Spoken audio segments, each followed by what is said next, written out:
Hey there, I want to talk to you about something really important, financial aid. Financial aid is what allows many of our students to even dream about going to college and getting a degree. Without it, they wouldn't be able to do it. There are three main rules associated with financial aid, and those are the rules that I want to talk about.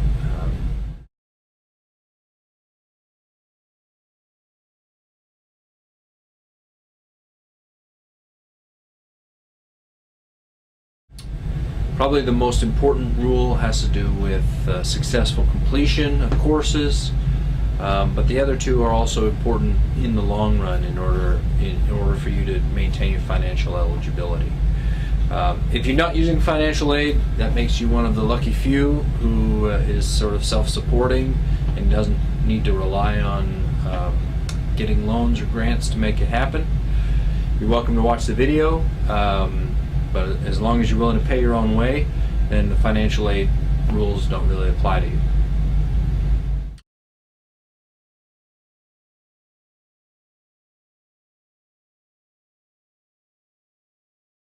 One of the things I love about financial aid is it's a great real world application of math. So the three rules we're going to be talking about mostly involve percents. The GPA calculation is a little weird. It's like a weighted average calculation.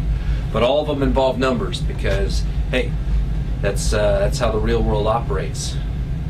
The first rule I want to talk about is the most important rule. It's called the 67% rule.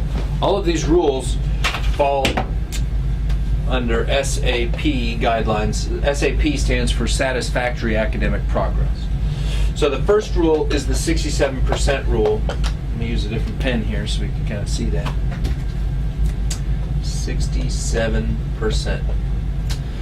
To me, this is a really interesting rule, and I know I'm a little bit of a math nerd, but you may think 67% is kind of a weird number. Remember that 2/3 is 66.666666666666%. Apparently, people in bureaucracy don't really like fractions and can't deal with ratios. So they said 66.666, we don't want to do 2/3. We will actually just round this up to 67%. Sad story, if you take 3 classes and you're successful in 2 of them, you've been successful in 2/3 of your classes.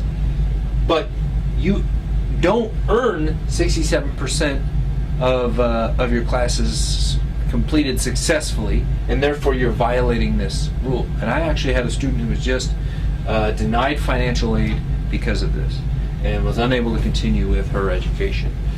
Really made me mad. But until we can get people in the JCTC system to understand that 2/3 should legitimately be 2/3 and not 67%, we've got to live with this rule as it is, and that is you have to pass 67% of your classes, not 2/3, not 66.9% of your classes, but 67% or better. And the important thing here is that W's and F's count against you.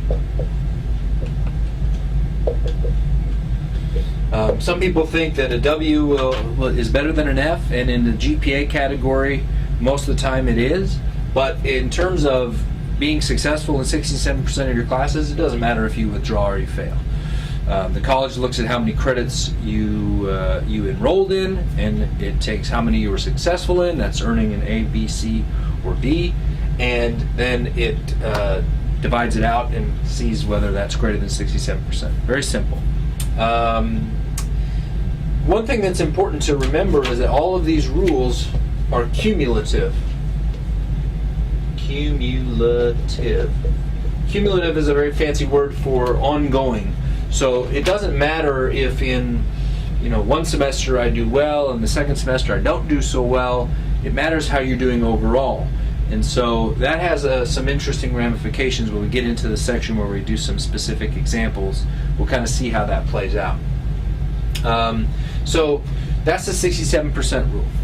The second rule is a 2.0 GPA, and again, that's cumulative, so that means over the course of every the total of all your semesters. So we've got to talk about how to calculate GPA. But very important here, developmental classes don't count. So reading 30, ENC 90, ENC 91, anything below 100 is not a college level course, and therefore it does not count in the calculation of your GPA. It could be a good thing or a bad thing. Getting an A in your Math 55 class is great, but it's not going to help you with your GPA. Getting an F in your Math 55 class, not that great, but it also is not going to hurt your GPA. The third rule to put down here is a rule that only affects people that have been doing this a long time. It's the 150% rule, and it involves how many credits you can borrow money for.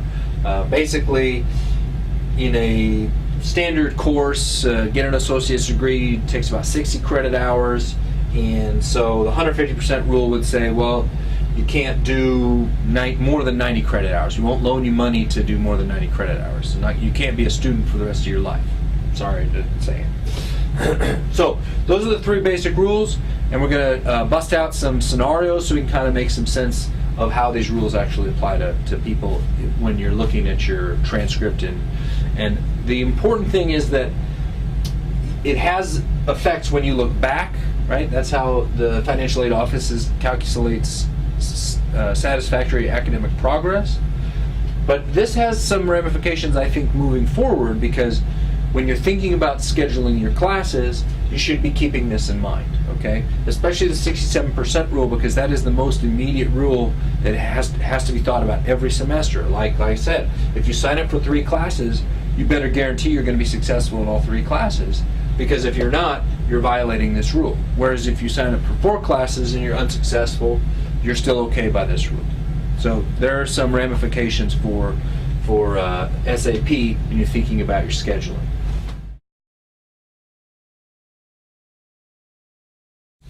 Okay, so in your binder you've got this financial aid worksheet, and I think, as in anything that you're learning, it's helpful when, instead of just being told what the rules are, you get a chance to actually apply it and see it in action.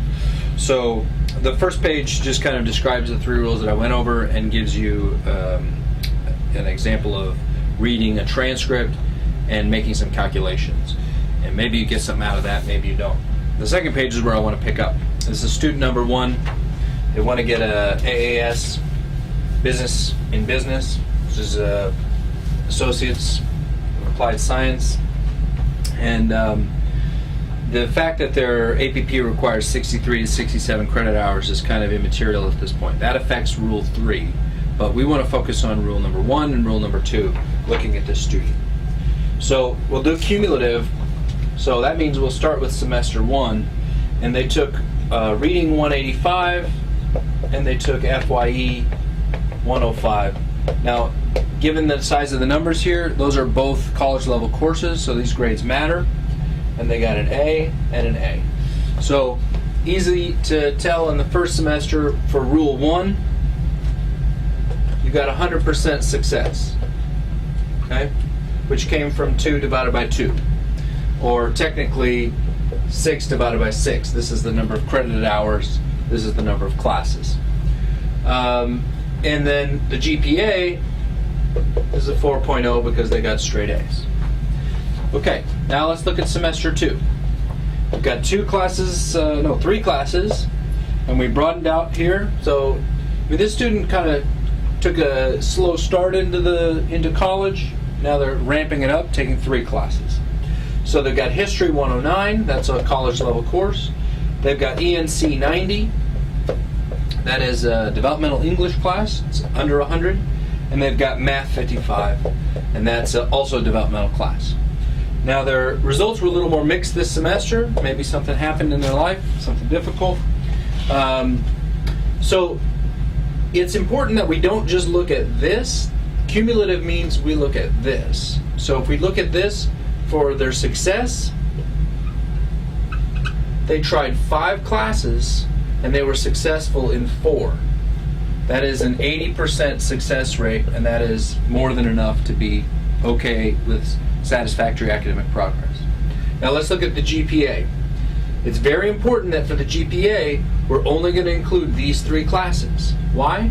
Because these are my only college level courses. Developmental courses do not count in terms of your GPA.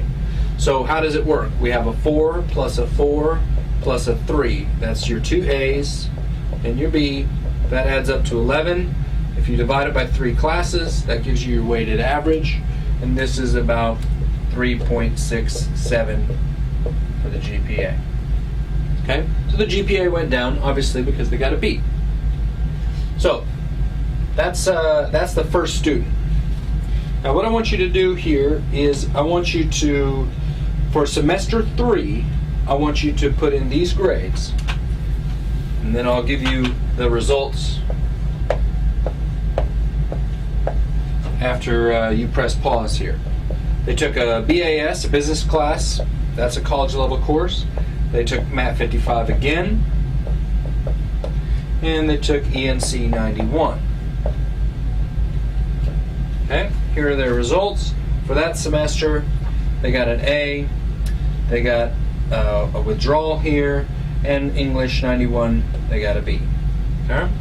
So what I want you to do is I want you to calculate their success, and I want you to calculate their GPA. I'm going to leave out the excess credit hours for now. We just want to calculate these 2. Okay, hopefully you had some success with that. You found that you're understanding how it's going. I just want to run through it, make sure that we're on the same page. So success is now going to be out of 8 because there are 8 total classes now. How many were they successful in? 1, 2, 3, 4, 5, 6 classes. So their success rate has dropped again to 75%. Still safe.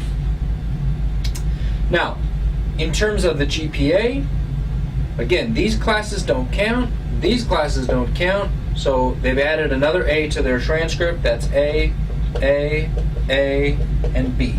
And so that makes 4, 4, 4, and 3, which is 15 points to be divided, by 4. So their GPA has actually gone up to a 3.75. And that's because they got an A this semester, which again brings them up towards the 4.0. Okay. Try out student 2. Student 3 is a much longer story, but it'll give you some practice, and I'll provide some of the answers to the cumulative GPA and the success rates at the end of this video.